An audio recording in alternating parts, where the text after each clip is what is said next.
এরা নির্বাচনের আগে নিজেদের স্বার্থ সিদ্ধির জন্য মানুষের সামনে মিথ্যা কথা তুলে ধরছে, মিথ্যা কথা তারা বলছে। এদের একটাই পরিচয়, এরা মিথ্যাবাদী। এরা নিজেদের প্রয়োজনে নিজেদের স্বার্থেরা মিথ্যা কথা বলে। আমরা গতকাল দেখেছি যখন এই কথা বলার পরে তীব্র সমালোচনা শুরু হলো নারী সমাজ থেকে, যখন এই কথা বলার পরে তীব্র সমালোচনা শুরু হলো সমাজের প্রত্যেকটি মানুষের কাছ থেকে, তখন তারা বলছে তাদের এই আইডি নাকি ফেক হয়ে আইডি হ্যাক হয়ে গিয়েছিল। প্রিয় ভাই বোনেরা, এই বিষয়ে যারা বিশেষজ্ঞ তারা পরিষ্কারভাবে বিভিন্নভাবে বলেছে যে আইডি এইভাবে হ্যাক হতে পারে না। একটি রাজনৈতিক দলের একজন সিনিয়র নেতা জনগণের সামনে নির্বাচনের আগে এইভাবে মিথ্যা কথা বলছে, দলটি পর্যন্ত মিথ্যা কথা বলছে তাদের আইডি বলে হ্যাক হয়ে গিয়েছিল, অথচ আইডি হ্যাক হয়নি তাদের।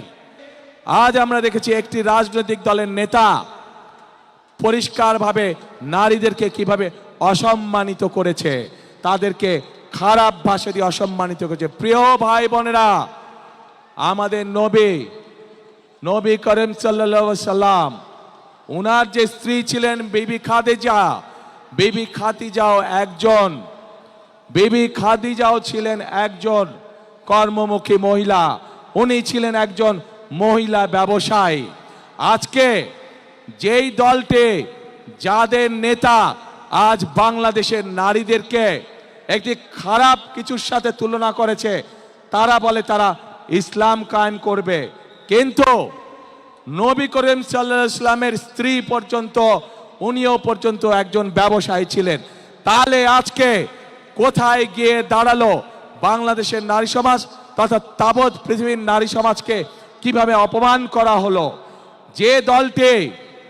যে দলটি নির্বাচনের আগে দেশের অর্ধেক জনগোষ্ঠীকে ঘরের মধ্যে বন্দী করতে চায়, যে দলটি নির্বাচনের আগে দেশের অর্ধেক জনগোষ্ঠীকে অসম্মানজনকভাবে কথা বলে, তাহলে আপনাদের কাছে আমার প্রশ্ন, আজকে নির্বাচনে যদি তারা কোনোভাবে সুযোগ পায় নির্বাচন পরবর্তী সময়, তাহলে তাদের আচরণ কি হতে পারে?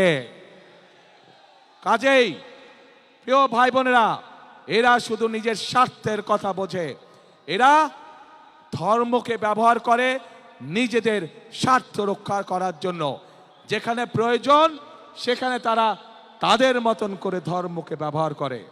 আমরা গতকাল দেখেছি যখন এই কথা বলার পরে তীব্র সমালোচনা শুরু হলো নারী সমাজ থেকে, যখন এই কথা বলার পরে তীব্র সমালোচনা শুরু হলো সমাজের প্রত্যেকটি মানুষের কাছ থেকে, তখন তারা বলছে তাদের এই আইডি নাকি আইডি হ্যাক হয়ে গিয়েছিল। প্রিয় ভাই বোনেরা, এই বিষয়ে যারা বিশেষজ্ঞ তারা পরিষ্কারভাবে বিভিন্নভাবে বলেছে যে আইডি এইভাবে হ্যাক হতে পারে না।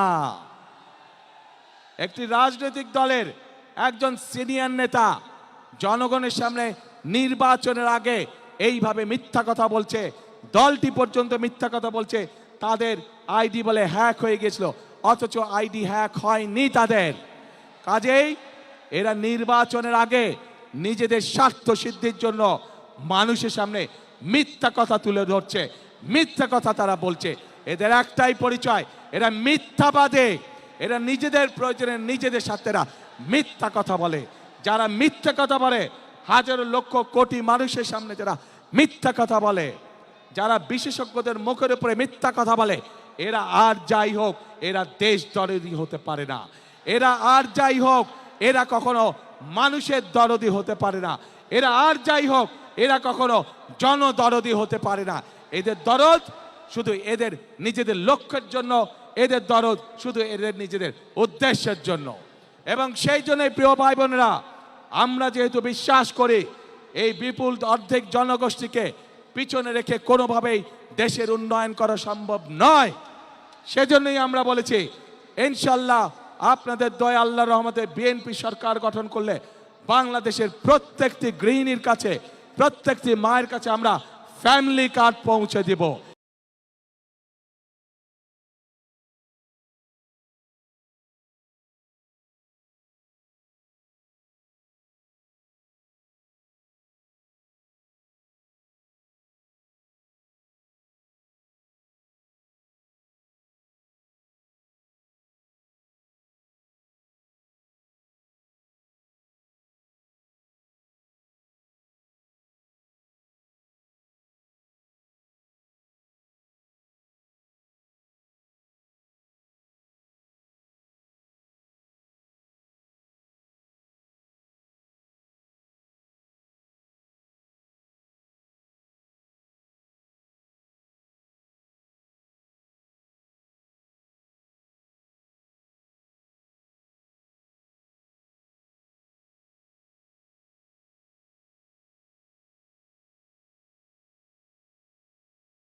প্রিয় ভাই বোনেরা,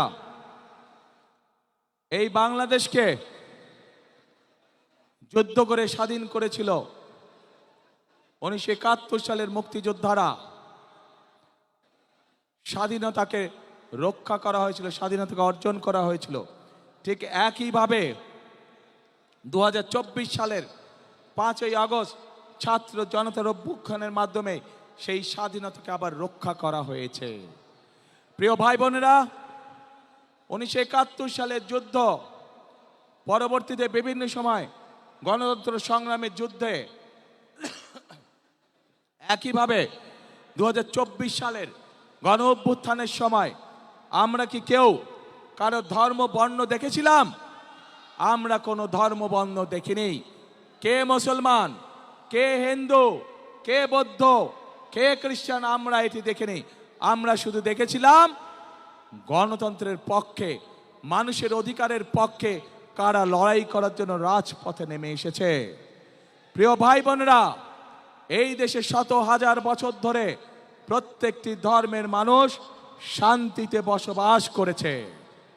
আমরা চাই, বিএনপির লক্ষ্য এবং বিএনপির উদ্দেশ্য হচ্ছে আমরা সকল ধর্মের মানুষকে সাথে নিয়ে শান্তিতে বসবাস করতে চাই। আমরা সকল ধর্মের মানুষকে সাথে নিয়ে আমাদের কাঙ্ক্ষিত বাংলাদেশ গড়ে তুলতে চাই, যে বাংলাদেশে প্রত্যেকটি মানুষের বিবেচনা হবে, প্রত্যেকটি মানুষকে বিবেচনা করা হবে তার যোগ্যতার ভিত্তিতে, তার মেধার ভিত্তিতে তাকে বিবেচনা করা হবে। প্রিয় ভাই বোনেরা, সেজন্যই একটি বৈষম্যহীন একটি বাংলাদেশ গড়ে তুলতে চায়। কিন্তু এই বাংলাদেশকে যদি গড়ে তুলতে হয় তাহলে অবশ্যই আমাদের সকলকে পরিশ্রম করতে হবে, আমাদের সকলকে ঐক্যবদ্ধ থাকতে হবে। প্রিয় ভাই বোনেরা, বহু আত্মত্যাগের বিনিময় আজকে যে আমাদের রাজনৈতিক অধিকার, যেই অধিকারের জন্য বিগত 1 যুগেরও বেশি সময় ধরে বহু মানুষ গুম খুনের শিকার হয়েছে, বহু মানুষ অত্যাচার নির্যাতনের শিকার হয়েছে, সেই অধিকার বাস্তবায়িত হতে যাচ্ছে আগামী ইনশাল্লাহ 12 তারিখ।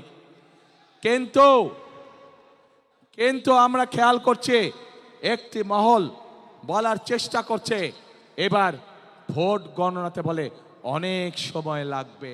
শুনেছেন এই কথা আপনারা? প্রিয় ভাই বোনেরা, ষড়যন্ত্র কিন্তু আবার শুরু করেছে।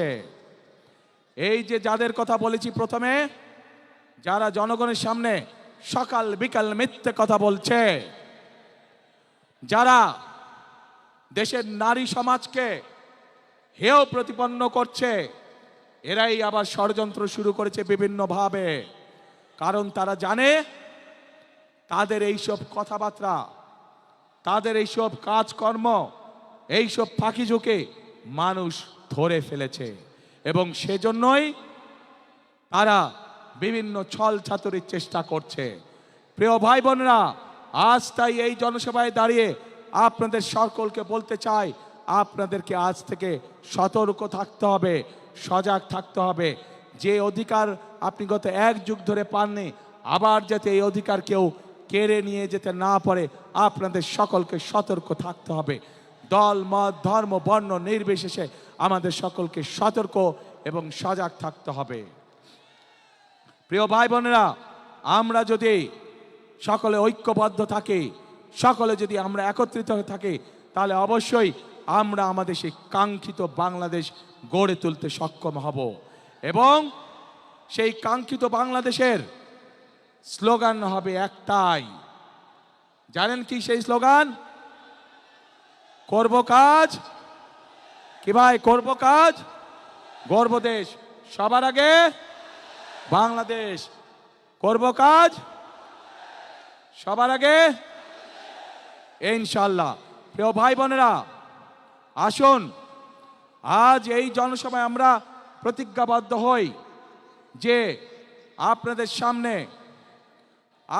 সামনে অভিজ্ঞতা রয়ে গিয়েছে এবং বর্তমান মুহূর্তে যতগুলি রাজনৈতিক দল আছে তাদের মধ্যে একমাত্র বিএনপির অভিজ্ঞতা আছে দেশ পরিচালনা করার।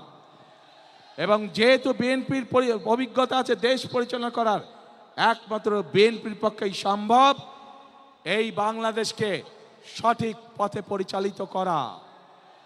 প্রিয় ভাই বোনেরা, দেশকে যদি সঠিক পথে পরিচালিত করতে হয়, দুটো বিষয় আমাদেরকে অত্যন্ত সতর্কভাবে সজাগ দৃষ্টি রাখতে হবে। এক, দেশের আইন শৃঙ্খলা রক্ষা করা, যে কোনো পরিস্থিতিতে দেশের আইন শৃঙ্খলা রক্ষা করা, যেন মানুষ শান্তিতে রাজপথে চলতে পারে, যেন মানুষ শান্তিতে তার ব্যবসা বাণিজ্য করতে পারে, যেন মানুষ শান্তিতে রাতে ঘুম যেতে পারে তার নিজের ঘরে। এই অভিজ্ঞতা বিএনপির আছে। বিএনপি জানে কিভাবে দেশে নিরাপদ পরিস্থিতি তৈরি করতে হয়।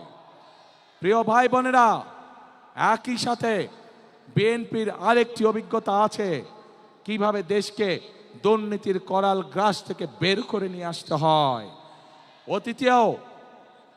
অতীতেও আমরা দেখেছি যে স্বৈরাচার পালিয়ে গেছে, তারা যখন অতীতে ক্ষমতায় ছিল, তারা যখন দেশকে দুর্নীতিতে সয়লাভ করে দিয়েছিল, পরবর্তীতে যখন দেশনেত্রী খালেদা জিয়া দেশ পরিচালনার দায়িত্ব গ্রহণ করেন, আমরা দেখেছি কিভাবে ধীরে ধীরে বাংলাদেশকে বিএনপি সরকার দুর্নীতির রাহু করাল গ্রাস থেকে বের করে নিয়ে এসেছিল। প্রিয় ভাই বোনেরা, সেজন্যই এই মুহূর্তে দেশকে পুনর্গঠনের জন্য যদি কোনো দল থেকে থাকে, সেটি হচ্ছে একটি দল, বাংলাদেশ জাতীয়তাবাদী দল। সেই দল হচ্ছে, সেই প্রতীক হচ্ছে একটি প্রতীক। কি সেই প্রতীক? ধানের শীষ।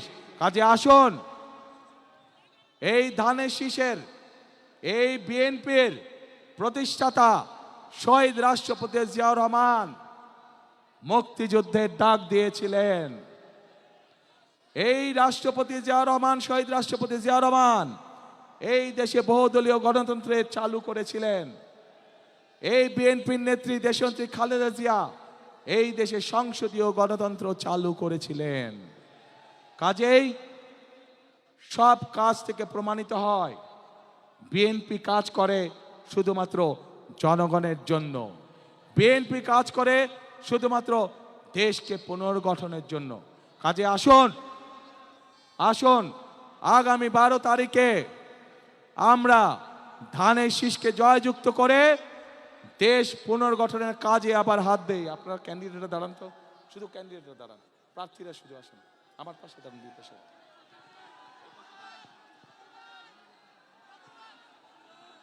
প্রিয় ভাই বোনেরা, এই যে আমার দুই পাশে যেই মানুষগুলোকে ধানের শীষ হাতে দিয়েছে, এদেরকে আপনারা কম বেশি চিনেন। এই মানুষগুলোকে 12 তারিখ পর্যন্ত দেখে রাখার দায়িত্ব আপনাদের।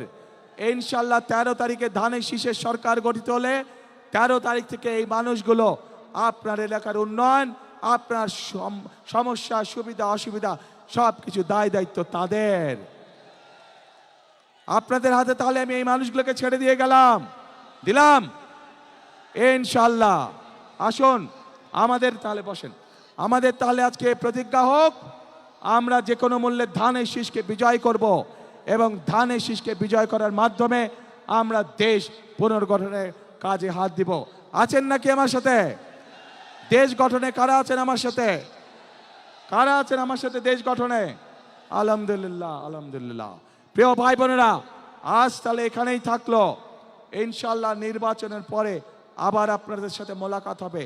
যেদিন আমরা এই এলাকায় ফ্যামিলি কার্ড দেওয়া শুরু করব, কৃষক কার্ড দেওয়া শুরু করব, যেদিন আমরা এই শিল্পনগরীকে মৃত শিল্পনগরী থেকে জীবিত শিল্পনগরী কাজ শুরু করব, ইনশাল্লাহ সেদিন আবারও এই মাঠে ইনশাল্লাহ আপনাদের সাথে দেখা হবে। আসুন, কাজ একটাই, কথা একটাই, করব কাজ, গর্ব দেশ, সবার আগে বাংলাদেশ। আল্লাহ হাফেজ। বাংলাদেশ জিন্দাবাদ, বাংলাদেশ জাতীয়তাবাদী দল জিন্দাবাদ। আসসালামু আলাইকুম।